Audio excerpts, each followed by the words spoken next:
एक intraday concept पे बात करेंगे जहां पर आपको मैं 2 मिनट के टाइम फ्रेम को इंट्राडे में परफेक्टली ट्रेड करना सिखाऊंगा। ठीक है, हमको ये समझना चाहिए कि इंट्राडे में ट्रेड करने के लिए आपके लिए महत्वपूर्ण कौन कौन से पॉइंट हैं जिनको आपको ध्यान में रखते हुए आगे बढ़ना होगा। ये सबसे ज़रूरी पहली बात।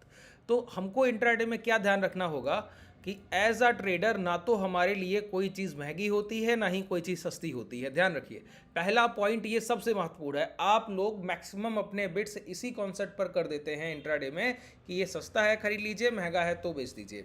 ना ही महंगा कुछ होता है ना ही बाजार में कुछ सस्ता होता है। बाजार में होता है राइट एंट्री।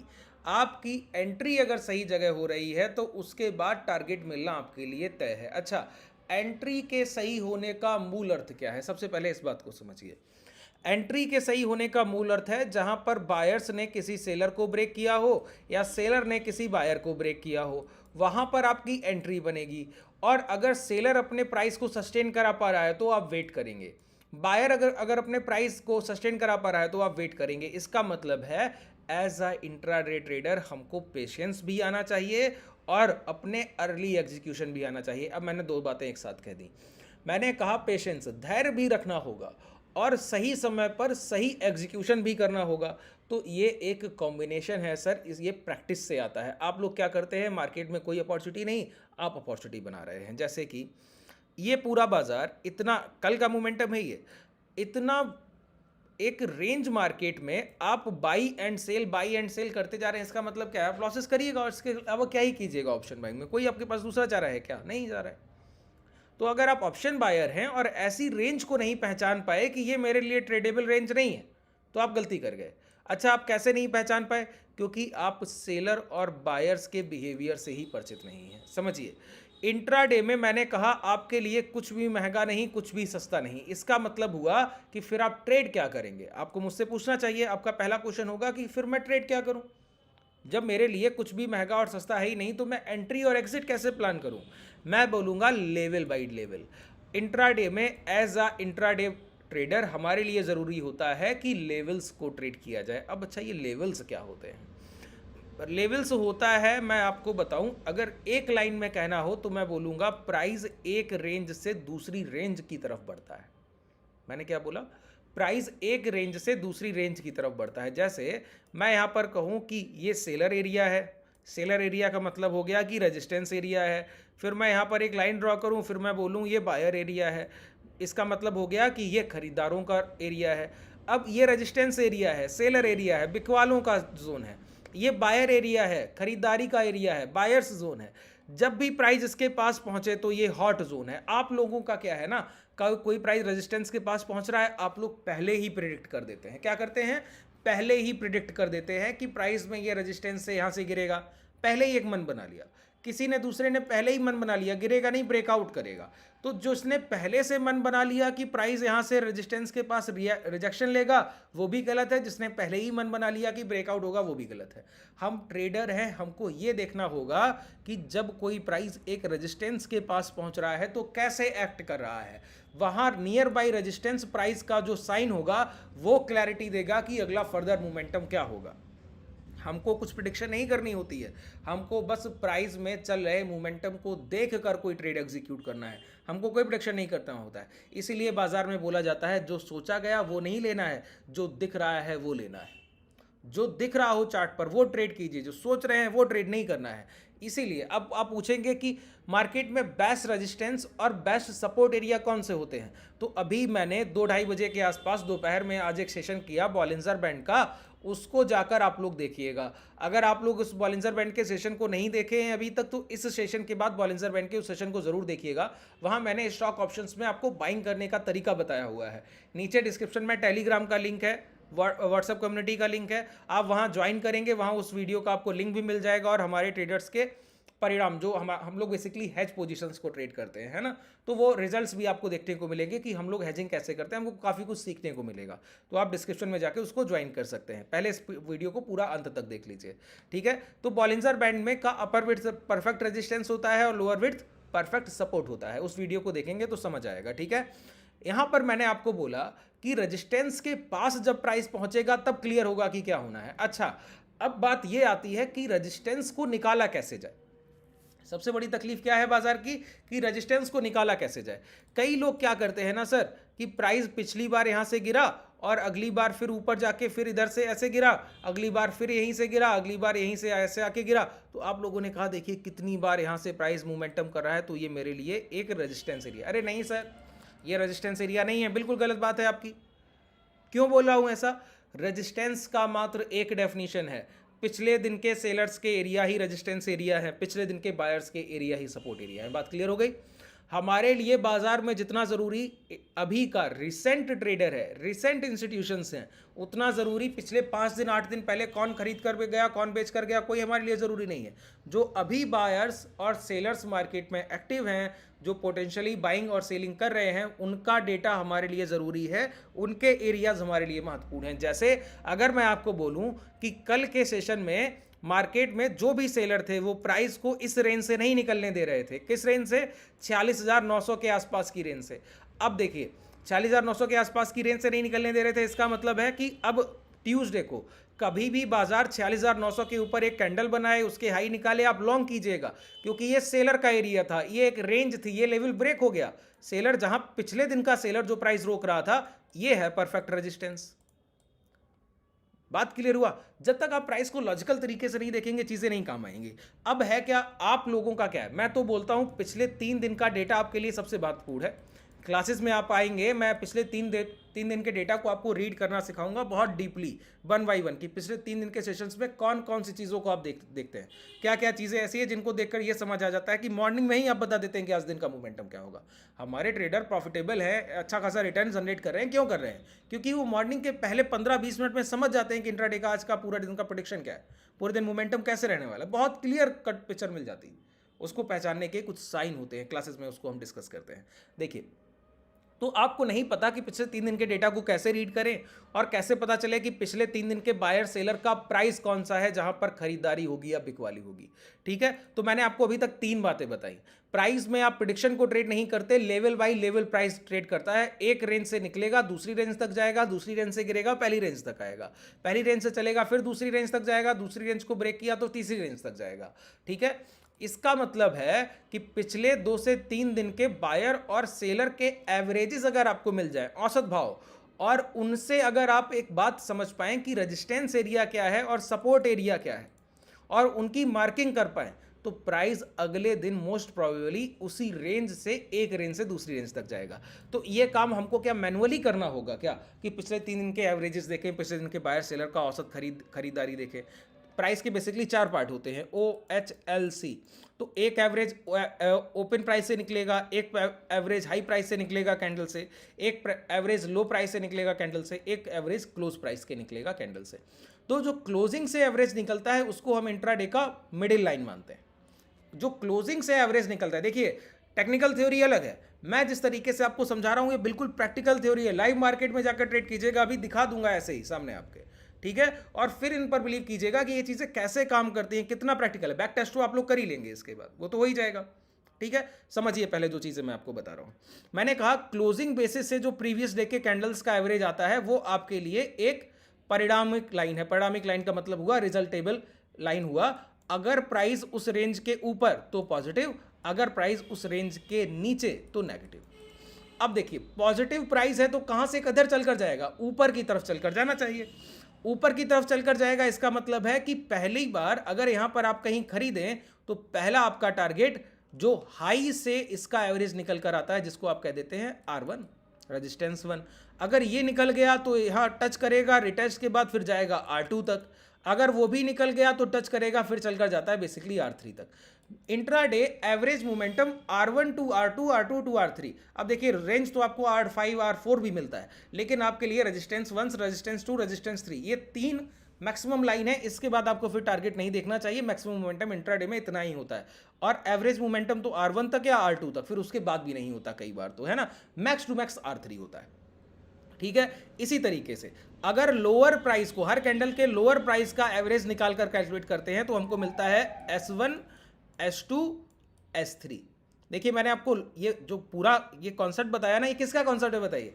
ये पाइवट पॉइंट्स का कॉन्सेप्ट है सर। ये पाइवट पॉइंट्स को कैसे ट्रेड करना है मैंने वो बताया। अब देखिए अगर मैं यहां पर एक मीडियन ड्रॉ करूं और ऊपर 3 लाइन इस तरीके से ड्रॉ करूं, तो मैं बोलूंगा, अभी मैंने शुरुआत में, अब मैं सारे पॉइंट्स को समराइज कर रहा हूं, समझिएगा, एक एक पॉइंट्स को बहुत ध्यान से सुनिएगा। अगर कोई प्राइस मीडियन लाइन से चला और R1 तक पहुंचा, तो अब प्राइस क्या कर सकता है, इस R1 के पहुंचने के समय अगर प्राइस यहां पर M फॉर्मेशन करे, लास्ट स्विंग लो ब्रेक कर दे, तो दोबारा यहां लौट आएगा। अगर यहीं पर प्राइस इसको ब्रेक करे, फिर इसको रिटेस्ट करे और ये स्विंग हाई निकाले, तो प्राइस अगले R2 तक जाएगा। तो मैंने क्या कहा, near by resistance line price का एक्ट कैसा है, वहां आप तय करेंगे कि अगला मोमेंटम क्या होगा। इसी तरीके से प्राइस M2 के नीचे आया और यहां से निकलकर पहले S1 तक आया। S1 पर अगर W फॉर्मेशन मिला, पॉजिटिव कंसोलिडेशन मिला, तो प्राइस फिर इसी रेंज तक जाएगा। तो ये एक सपोर्ट लेवल की तरह काम किया। अगर ये ब्रेक डाउन हो गया तो प्राइस रिटेस्ट करके अगर ये लो ब्रेक कर दे तो अगले S2 तक जाएगा।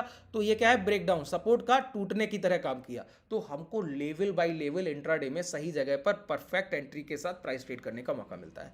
अब समझिए, कोई प्राइस मॉर्निंग में ओपन हुआ और R1 तक पहुंच गया, और R1 तक पहुंचने के बाद प्राइस ने ब्रेक किया, फिर R2 तक पहुंच गया, दिन के बजे थे 12। अब R2 के पास प्राइस पहुंचकर ना तो परफेक्ट कोई ब्रेकआउट कर रहा है, ना ही कोई स्विंग लो निकाल रहा है, यहीं रुक कर रह गया है, मतलब consolidation, no trading zone. Intraday में हमको यहीं पर धैर्य रखना है। तो मैंने आपको बताया ना, राइट एंट्री करनी भी आनी चाहिए, और जब पेशेंस रखना है तो पेशेंस रखना भी आना चाहिए। जब तक प्राइस कोई डायरेक्शन नहीं देगा तब तक ट्रेड नहीं करेंगे। और प्राइस में अगर कोई आपको प्राइस के एक्शन के साथ और पाइवट के साथ कोई साइन मिल गया शॉर्ट या लॉन्ग करने का, वहां प्राइस को छोड़ेंगे नहीं। चलिए अब एग्जाम्पल के साथ इसको समझ लेते हैं। बहुत सिंप्लिसिटी के साथ मैंने आपको बताया, पाइवट्स के बहुत सारे यूजेस हैं। अभी मैंने आपको सारे उपयोग नहीं बता रहा हूँ, कुछ की पॉइंट्स मैंने आपको बेसिक बता रहा हूँ, ठीक है। यहाँ पर आइए और पाइवट को सर्च कीजिए, ठीक है। ये पाइवट पॉइंट स्टैंडर्ड यही लगाना है, CPR के साथ अभी कुछ भी यूज नहीं करेंगे, सिर्फ सिंपल पाइवट पॉइंट्स, ठीक है। और मैंने क्या बताया, सिर्फ 2 मिनट के टाइम फ्रेम को इंट्राडे ट्रेडर, हमारा पूरा कम्युनिटी ट्रेडर सर 2 मिनट के टाइम फ्रेम को ट्रेड करता है। और मैं आपको बिल्कुल क्लियर बोलता हूं, हाईली प्रॉफिटेबल है हमारे ट्रेडर्स, हाईली प्रॉफिटेबल। एक इंट्राडे सेशन ऐसे नहीं जाता कि वो अपने मुनाफे ना बुक करते हो। कारण क्या है पता है, हमको प्राइजेक्शन तो आता ही है, और हम लोगों को प्राइजेक्शन के साथ मार्केट कंडीशंस की बहुत बेहतर समझ है। ऑप्शंस को हम लोग बहुत अच्छे से समझते हैं। ऑप्शंस जो लोग आप कॉल एंड पुट ट्रेड करते हैं ना, आप लोग जानते ही नहीं आप क्या ट्रेड कर रहे हैं। आपको उसकी एक्सपायरी के उपयोग नहीं पता है, आपको ये नहीं पता कि फ्राइडे को क्या करना चाहिए, मंडे को क्या करना चाहिए। प्राइस अलग पूरा एक सब्जेक्ट है, ऑप्शंस पूरा एक अलग सब्जेक्ट है, ठीक है। आप लोग सिर्फ डेल्टा थीटा गामा में उलझे हुए हैं, प्राइस को समझ ही नहीं रहे हैं कि ऑप्शंस को कैसे उपयोग किया जाए। आप लोग यहाँ पर लॉसेस करते रहे। हमारे परिणाम देखिएगा, नीचे डिस्क्रिप्शन में टेलीग्राम का लिंक है, हमारे ट्रेडर्स के कल के रिजल्ट देखिएगा जो हम लोग पोजीशन ट्रेड करते हैं, वो देखिएगा कैसे हम लोग प्राइस रेंज में रहता है और हम लोग हाईली प्रॉफिटेबल आसानी से। प्राइस 2000 की रेंज में कहीं भी क्लोज करेगा, हम मुनाफा करेंगे। इस तरीके की पोजीशंस, आपको पता ही नहीं कि मार्केट स्ट्रक्चर के अकॉर्डिंग पोजीशंस को कैसे प्लान करना है, वहीं तकलीफ आ रही है, ठीक है। अब ये मोमेंटम मार्केट होता तो हमारी पोजीशंस किसी और तरीके की होती, ये वॉलेटाइल मार्केट होता, पोजीशंस किसी और तरीके की होती। प्राइस रेंज में है, हमारी पोजीशंस किसी और तरीके की, ठीक है। हर तरीके के मार्केट स्ट्रक्चर को जब तक अभी आप ऑप्शन बायर है ना, तो आपको सिर्फ मोमेंटम ट्रेड करना आता है, और आप ये पहचान नहीं पाते हैं कब मोमेंटम आएगा कब नहीं, यही तकलीफ है। और अगर आपको मोमेंटम ट्रेड करना भी मैं सिखा दूं, प्राइस रेंज में है तो भी आप प्रॉफिट में निकल जाएं, प्राइस वॉलेटाइल है तो भी आप प्रॉफिट में निकल जाएं, तो आप पहचान लेंगे कि प्राइस कैसा है। यहां पर प्राइस क्या है, मोमेंटम में नहीं, कंसोलिडेशन में है। तो जो यहां पर मार्केट स्ट्रक्चर के अकॉर्डिंग ऑप्शंस का हैज होना चाहिए, ऐसा हैज आप डिप्लॉय करेंगे, शाम तक आपके बहुत आसानी से रिटर्न बन जाएंगे। एक पोजीशन लेना होता है इंट्राडे में, सिर्फ एक पोजीशन, और शाम को प्रॉफिट्स। बिल्कुल क्लियर है, मार्केट को भी बार बार देखने की जरूरत नहीं, इतना आसान है। क्योंकि 2000 पॉइंट कम बाजार ट्रेड करता है, बहुत रेयर केस होता है ना, तो रेयर केस तो साल में 1.5 साल में एक बार होता है, उसको भी हम लोग हैंडल करना चाहते हैं, एडजस्टमेंट बहुत अच्छे से समझते हैं बाजार के। अभी आप लोग क्या है, बाजार की बहुत छोटी सी नॉलेज के साथ बाजार को ट्रेड करें, बस इतनी तकलीफ है और कोई तकलीफ नहीं। चलिए अब यहाँ पर देखिए, ये क्या है, देखिए ये P, ध्यान से समझ लीजिए, पहले यहाँ पर स्ट्रक्चर को देखिए, ये क्या लिखा है, P लिखा है। P के ऊपर की सारी लाइंस क्या है, R1, R2, R3, ये कैसे निकाले गए होंगे, अब ध्यान से देखिएगा। ये R1 क्या है, R1 प्रीवियस डे का रेजिस्टेंस एरिया है, जहां पर एम फॉर्मेशन से प्राइस गिर गया था। अब देखिए, अब आप पूछेंगे कि ये P पॉइंट क्या है, ये प्रीवियस डे के बायर सेलर का मीडियन एरिया है। ये जो P लिखा हुआ है, प्रीवियस डे के बायर सेलर का मीडियन एरिया है। कल मैक्सिमम टाइम प्राइस ने R1, ये जो R1 लिखा है देखिए, इसके पास कंसोलिडेशन किया, तो ये R1 आज के लिए बायर सेलर के लिए एक लक्ष्मण रेखा की तरह काम कर रही है कि इसके ऊपर प्राइस है तो पॉजिटिव, नीचे है तो नेगेटिव। बात क्लियर हुआ। अब देखिए प्राइस खुलता है इसके नीचे है, ओपन होने के बाद नीचे जाने की कोशिश किया लेकिन तुरंत ही ऊपर आकर खड़ा हो गया। अब प्राइस में ये पॉजिटिविटी है, शॉर्ट सेलिंग कब तक नहीं करेंगे, जब तक प्राइस ये लो या पी के नीचे आकर ट्रेड नहीं करता तब तक। और लॉन्ग कब तक नहीं करेंगे, जब तक R1 अच्छे से प्रॉपर ब्रेकआउट नहीं हो जाता। तो R1 के ऊपर पहली कैंडल हमको क्लोज दिखती है यहाँ, और उसका कोई रिटेस्ट नहीं, कोई हाई ब्रेक नहीं, ब्रेकआउट कोई वैलिडेशन नहीं। अब प्राइस को क्या नहीं कर सकते, शॉर्ट नहीं कर सकते, क्योंकि प्राइस पी लाइन के इस मीडियन लाइन के नीचे ट्रेड नहीं कर रहा, तो नेगेटिव प्राइस है नहीं, कमजोर भाव है नहीं, तो शॉर्ट नहीं कर सकते। लॉन्ग इसलिए नहीं कर सकते क्योंकि प्राइस ने नियर बाई R1 रेजिस्टेंस 1 के पास कोई भी ब्रेकआउट स्ट्रक्चर बनाए नहीं जो प्राइस यहां तक चल कर जाए। अगर अगले सेशन में यहां पर बनेगा, अगले सेशन में, अब देखिए आप लोगों को निकाल नहीं आता, मैं आपको बताऊं अगले सेशन का ये जो पी यहां पर दिख रहा है ना, तो नेक्स्ट सेशन ट्यूसडे के लिए पी एरिया यहां पर मीडियन लाइन यहां कहीं आ जाएगी, क्योंकि मैक्सिमम कंसोलिडेशन यहां पर हुआ। तो बायर और सेलर का एवरेज बाइंग और सेलिंग प्राइस क्या होगा, ये यहां पर होगा। मैं आपको क्लियर बोलता हूं, जाकर देखिएगा ट्यूसडे जब मार्केट ओपन हो, यही मिलेगा आपको। ठीक है, अब इसके नीचे प्राइस पॉजिटिव रहेगा, इसके ऊपर, और इसके नीचे नेगेटिव। ठीक है, आइए पीछे आते हैं। अब ये S1 देखिए प्रीवियस डे के लो इस तरीके से लगे हुए थे, ठीक है, और उसके पिछले दिन के रेजिस्टेंस यहां पर लगे हुए थे। तो प्राइस ने इन दोनों लोगों का कंबाइंड, प्रीवियस डे के सेलर्स और अगले दिन के बायर्स का कंबाइंड निकालकर ये सपोर्ट एरिया रख दिया कि ये ब्रेक हुआ तो ये अब सपोर्ट बन गया, तो इसी के आसपास का लेवल आपका पहला सपोर्ट एरिया हो। बात क्लियर हुआ। अब अच्छा देखिए, यहां पर देखिए इसके पिछले सेशन में हम लोग देखते हैं, बहुत ध्यान से इन चीज़ों को देखा कीजिए सर, कुछ भी ऐसा नहीं है कि जो आप समझेंगे नहीं या ट्रेड करने लायक नहीं। प्राइस देखिए पी एरिया के कितना ऊपर ओपन हुआ, ओपन होने के बाद प्राइस यहाँ पर सस्टेन किया, रिटेस्ट किया, रिटेस्ट के बाद डी हाई निकाल दिया, डी हाई निकाला तो 46,750 का भाव क्या हाई लगाकर आ गया, 46,983। बात क्लियर हुआ। इस तरीके से अब प्राइस गिरते गिरते क्या किया, डे लो ब्रेक कर दिया। डे लो ब्रेक करने के बाद प्राइस ने एक बार भी इस R1 के नीचे आने की कोशिश नहीं की, तो शॉर्ट सेलिंग बनेगी क्या, बिल्कुल नहीं बनेगी। और R1 के नीचे पी पॉइंट ये है, शॉर्ट सेलिंग करते हैं प्राइस की पी पॉइंट के नीचे, पी लाइन जो होती है ना, इसके नीचे शॉर्ट सेलिंग करते हैं। यहां पर प्राइस ने कंसोलिडेशन कर दिया, तो एक ट्रेड के बाद दोबारा ट्रेड करने का मौका ही नहीं मिला। ठीक है, वन टाइम वन माइंडसेट, बहुत क्लियर। यहां पर आ जाइए, अब यहां पर देखिए वॉलेटिलिटी है, वॉलेटिलिटी है तो प्राइस के मोमेंटम भी आपको हायर और लोअर दिखेंगे। देखिए प्राइस ने क्या किया, यहां पर जाकर R1 को रिटेस्ट किया, नीचे आया, डे लो ब्रेक किए, पी के नीचे शॉर्ट कीजिए, पहला टारगेट, दोबारा इसको ब्रेक किया, दूसरा टारगेट, तीसरी बार इसको ब्रेक किया, S1 का टारगेट। S1 से प्राइस चला सपोर्ट लेवल से, एक सपोर्ट से उठा, ऊपर आया, S2 के पास रिटेस्ट किया, हाई ब्रेक कर दिया, पहला यहां पर शॉर्ट लॉन्ग कीजिए, फिर यहां पर भी इसने रिटेस्ट किया, दूसरा लॉन्ग कीजिए। यहां पर आने के बाद यहां पर देखिए ये स्विंग हाई के बाद ये लगाया स्विंग हाई, इसको ब्रेक किया, स्विंग लो के साथ यहां लॉन्ग कीजिए। अब प्राइस R1 तक चल कर गया, R1 के ऊपर गया, स्विंग हाई नहीं निकाला, नीचे आया, ऊपर गया, स्विंग लो निकाल दिया, शॉर्ट कीजिए। फिर यहां पर देखिए P1 के पास नीचे आया, P1 के रिटेस्ट किया, लो ब्रेक किया, शॉर्ट कीजिए। ये तरीका होता है। प्राइस में वॉलेटिलिटी होगी, हर लेवल आपको मार्क करके दे रहा है कि कहां एंट्री कहां एग्जिट। जब एंट्री एग्जिट नहीं है तो प्राइस ना तो लो ब्रेक करता है स्विंग हाई, ना ही स्विंग लो, प्राइस एक रेंज में बन जाता है और उसी रेंज को पूरे दिन ट्रेड करता रहता है, तो ये नो ट्रेडिंग जोन हो जाता है। ऐसे जोन नो ट्रेडिंग जोन हो जाते हैं। अब मंडे को प्राइस, ट्यूसडे को ओपन होगा, यहां पर ये पी लाइन यहां कहीं बनेगी, ठीक है, और ये पी लाइन के ऊपर प्राइस अगर इंट्राडे में निकला और इस हाई को ब्रेक किया 47,000 को, पहला टारगेट हमारा R1, उस R1 को निकला, रिटेस्ट किया, फिर निकला तो R2।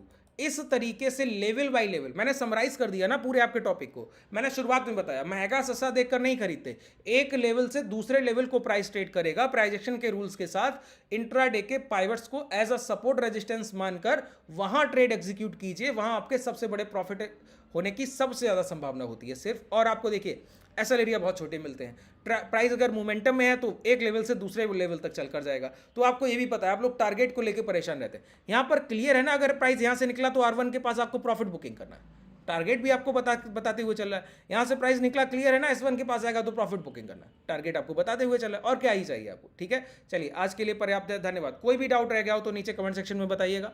हमसे जुड़ना चाहें तो डिस्क्रिप्शन में आपके पास टेलीग्राम व्हाट्सएप ग्रुप के लिंक है। धन्यवाद।